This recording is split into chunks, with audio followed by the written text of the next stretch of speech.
In the forest, Carmen is covered in blood and trying to cut the zip tie tying her wrists. Sometimes she dissociates and repeats the words murder maker while a black dog watches from afar. When the zip tie finally breaks, she hears snarling and runs away.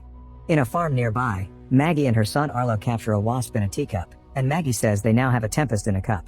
In the kitchen, Maggie's mother-in-law Ellen hears the radio make a weird piercing noise for a second before the music comes back to normal. Then Maggie takes the teacup outside where her husband James mentions that the goats have been spooked by something. He also says they should talk about what's going on between them, but Maggie says she isn't ready. After releasing the wasp outside Arlo's window, Maggie heads to the stables, where the horses are all freaking out. Meanwhile, Arlo sees a goat escaping into the woods and goes after it while Carmen watches him from behind the trees. In the evening, Maggie goes looking for Arlo and can't find him. Nobody has seen him, but they assume he's hiding, which he does often. At that moment, their neighbor Reuben and his family show up with their horse, who has been freaking out too and hurt his head in the process.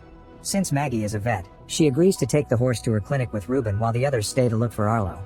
Ellen hears the screeching noise in the radio again, and Reuben's son Nicholas mentions he also heard it earlier. Arlo's sister Meryl has noticed that a goat is missing, and Reuben's wife Valeria shares that another neighbor was missing a dog too. At the clinic, Maggie finds a huge splinter in the horse's body, but thankfully it didn't cut through any blood vessels. In the forest, Arlo is still following the goat when suddenly Carmen appears behind him mumbling weird words in English and Spanish. Soon the families also enter the woods to search for Arlo. Meryl and Nicholas hear a noise and notice a shadow among the trees. Nearby, James and Valeria are also searching while discussing their old affair, which Maggie doesn't know about. They're interrupted by the teens, who have found the missing dog and the goat. There are more snarling noises coming from the trees and they see some kind of animal run by. Thinking it's a coyote, James tells everyone to go back to the house. Somewhere else in the forest, Arlo is unconscious with strange marks on his body.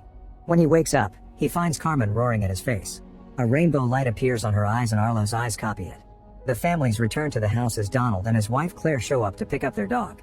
Donald explains the animal in the woods wasn't a coyote but a big dog, probably rabid. He also takes out his gun, announcing he wants to hunt the beast down. James disapproves of the idea, but their argument is interrupted when Arlo finally returns. After mumbling the same nonsense words as Carmen, he collapses. In the woods, Carmen is now lucid and begging for help. However, the beast finds her and kills her. In town, a person in a gas mask sprays a line of blue paint on the street. Back to the families, they notice the lights in the house flickering and the dog won't stop barking at the woods. They want to take Arlo to the hospital, but none of their cars are working, and their phones have no signal. While everyone goes into the house, Donald points out someone hurt Arlo, so he'll go looking for that person before they escape. In the bathroom, Arlo is feeling better and talking normally. His wounds are minor and he doesn't remember what happened. Suddenly he says they need to go and starts repeating the weird words including murder maker. Then he tries to run away and bumps against Nicholas, causing him to hurt his head. Maggie goes after Arlo and holds him down until he passes out again. Meanwhile, James and Reuben are getting two horses ready to go to town for help when they notice a car on the road with the lights on. They run towards it and meet the masked man, who makes a gesture to make them freeze before pointing at the blue line on the ground. Then he holds up a board that says "Don't cross the line." James tries to explain the situation and ask for help, only for the man to take out a gun to keep them at bay. He makes a new drawing on the board that reveals the blue line as a circle surrounding the area. When James tries approaching him again, the man fires a warning shot. In the house, Arlo suddenly grabs some scissors to attack Maggie while repeating the weird words. She runs to block the door to stop him from leaving again, then she disarms him and holds him until he goes back to normal. Arlo admits he's scared, so Maggie sings him a comforting song. As Arlo sings along, he puts a bunch of marbles on the floor and places an inverted teacup on top of them. After pointing at the word trap on a dictionary, he tells Maggie that the man in his head is telling them to hide because it's coming and it kills everything in its way. In the woods, Donald keeps on searching when he suddenly trips on something, which happens to be Carmen's body. He drops his gun in the process, and when he turns around to look for it, he finds the big black dog growling at him. Donald starts walking away slowly, but the dog chases after him anyway. They reach the area where his friends and the masked man are standing, and Donald goes through the fence to escape. Unfortunately, he falls and the dog jumps on him to attack. A fight ensues and Donald manages to throw the dog off, making him fall across the line. All the men watch in shock how the dog's bones start coming out of his body until he dies. The masked man puts his board up again, reminding them not to cross the line. James demands an explanation, but the masked man only writes "Don't trust anyone" and leaves in his car. At the house, Claire announces she's going home with her dog because she has a landline phone that should work. The men are on their way back and see her come out, so they try to warn her, but it's too late. As the dog runs away from the line in fear, Claire crosses it and her bones snap out, killing her in seconds. Donald tries to reach his wife and his hand starts losing skin, so the other guys have to pull him back. The next morning, Donald is still sitting outside staring at his wife's body. Inside, Maggie asks Meryl to look after Arlo while she discusses the situation with James. He wants to cross the woods to check on their neighbors the Navarros, and Maggie tells him to take Ruben, but James refuses. This causes Maggie to reveal she knows about James' affair with Valeria, which is overheard by Ruben. James admits it's true but insists that the affair is over and he loves Maggie. He also apologizes, but it's not enough. Afterward, Ruben doesn't tell anyone that he knows and gives Maggie a gun before joining James for the trip. They leave on their horses, and after just a few minutes of riding, they find a snake that crossed the line and died a gruesome death. Meanwhile, Ellen and Valeria cover Claire's body with a blanket while Maggie takes Donald into the house. She bandages his injury and gives him a medicine injection that was made for animals. Donald tells her about the body in the woods. In the rooms upstairs, Meryl and Nicholas find Arlo learning words from a dictionary. Nicholas asks Arlo who he is, and Arlo replies that he is the Harbinger, while the real Arlo is asleep and resting. The Harbinger says they are trapped and grabs Meryl's hand, pulling as he insists they must hide or die. In the struggle, Meryl falls over and knocks a glass of water that spills over a rainbow drawing. Seeing the colors spread gives the Harbinger an idea, and he says that they aren't truly trapped. He tries to take Meryl out with him, but she doesn't let him, so Arlo wakes up to tell her she must listen to the Harbinger because the assassin is coming. After lots of begging from Arlo, Meryl and Nicholas agree to follow him into the woods, but Nicholas brings a knife just in case. The boy becomes the Harbinger again and takes them to a spot where the ground looks burned up and animals are lying dead. He says this is mine and points to the sky, claiming that's where he came from. There's some rainbow-colored liquid on a rock and the Harbinger collects it in a jar. He explains it's poison, but he still wants them to drink it. If they drink just enough, they'll be able to walk over the line. If they drink too much, they'll die, and if they don't drink, the assassin will kill them. Meryl announces they're going home, and on their way back, Nicholas admits he's liked her since second grade. Feeling awkward, Meryl changes the subject by asking the Harbinger to bring Arlo out. She then asks her brother about the entity's motives, and he says the Harbinger is on a secret mission. Before she can ask more, they hear a car and run away. Outside the house, Ellen and Valeria are chatting, and Ellen reveals she knows about the affair, so Valeria admits she's unsatisfied by the farmer's life with Ruben. At that moment, they see a van stop nearby and Lieutenant Olson comes out. Ignoring the women's warnings, he crosses the line and says this is the easy part, but leaving it's the problem.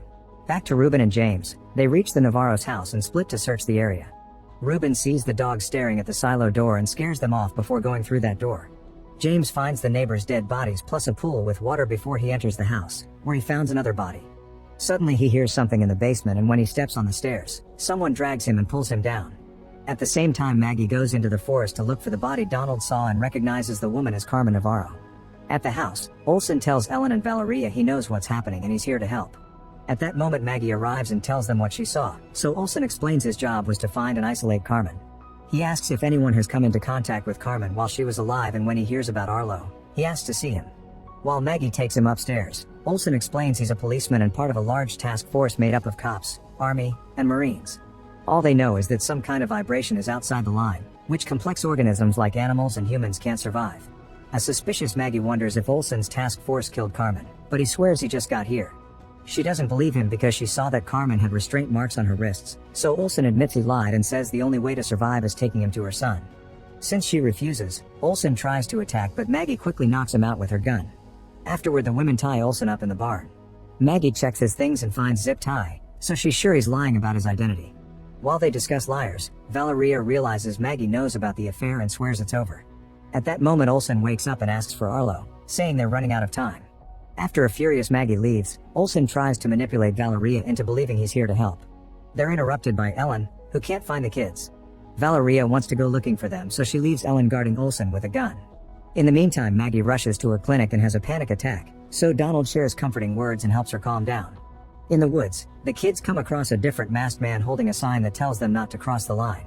When he sees the jar, he tells them to hand it over, but the kids refuse. The man then fights Nicholas, and after some struggle, Nicholas stabs him while the jar falls and breaks. Meryl rushes to cover the guy's wound and removes his mask, causing him to recognize the Harbinger as the being that had been in Carmen. The man says his name is McNabb and swears he's here to help the Harbinger. In the barn, Olson convinces Ellen to wipe the blood from his eye. When she comes closer, he opens his mouth wide and transfers the entity to Ellen. Now possessed, Ellen shoots Olson dead. Then he frees him and gets a wound on her forehead to make it look like Olson attacked her.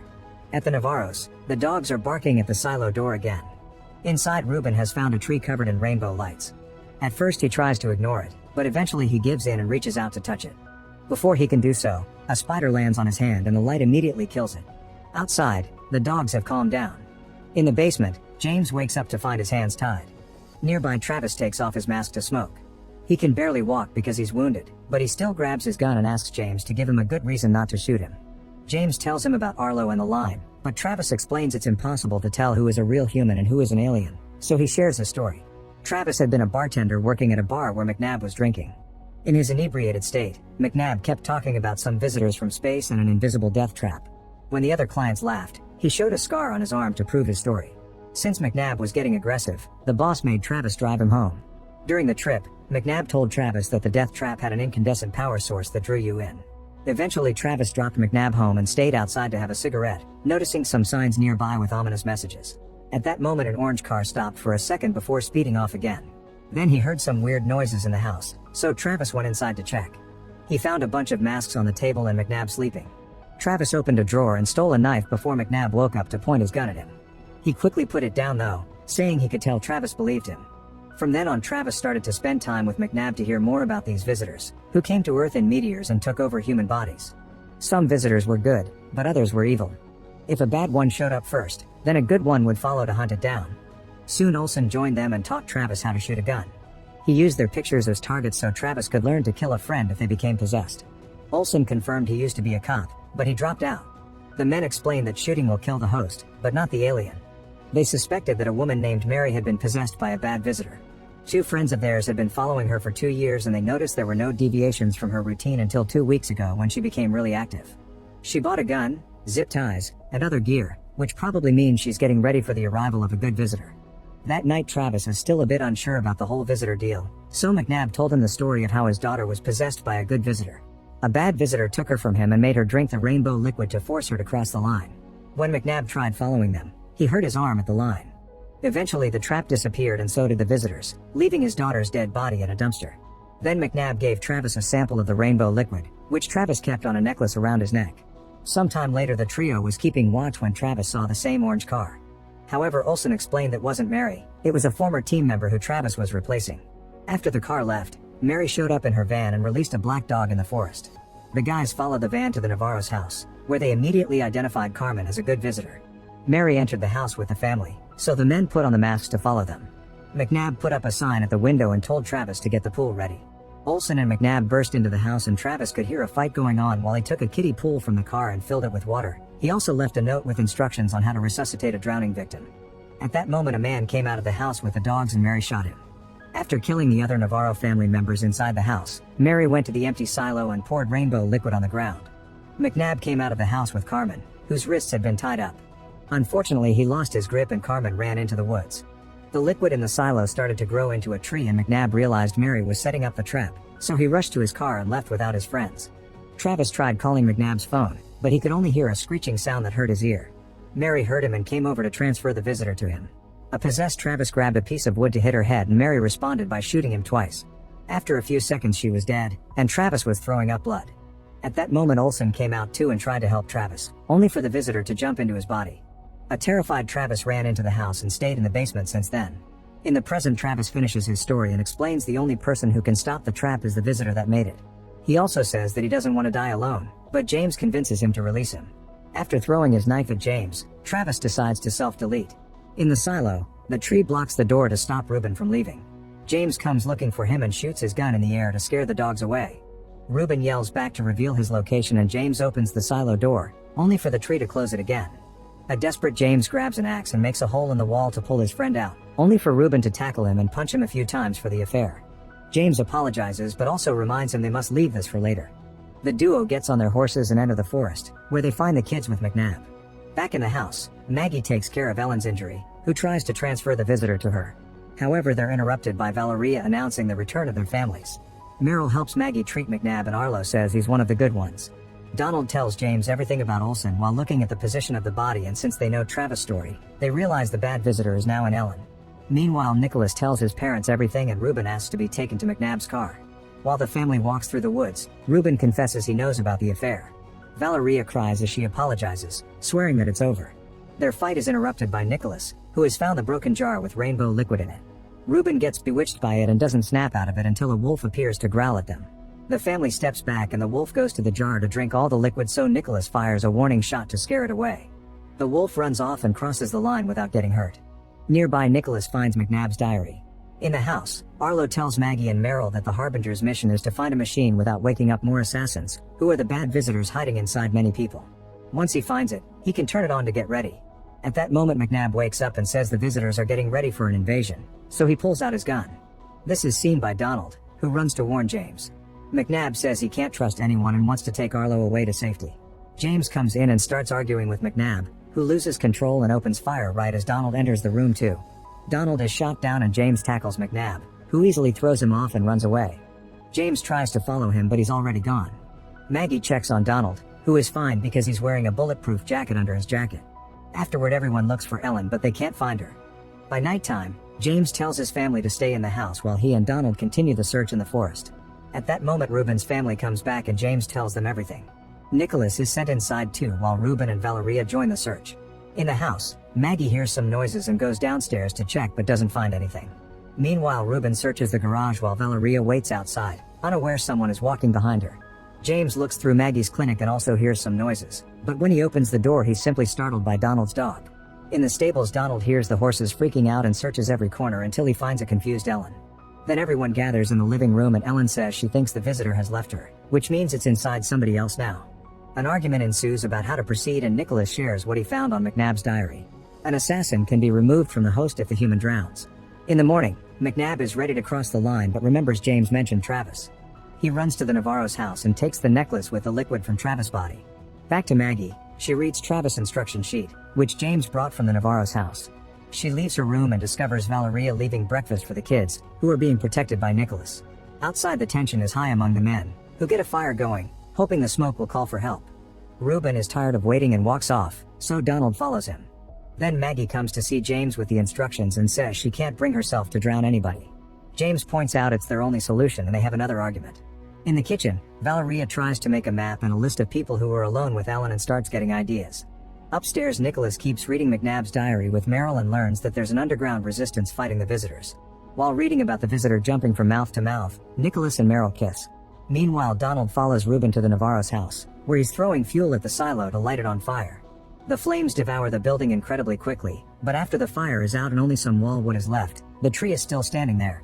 Suddenly McNabb arrives to tell them they can try something else and shows them Travis' necklace.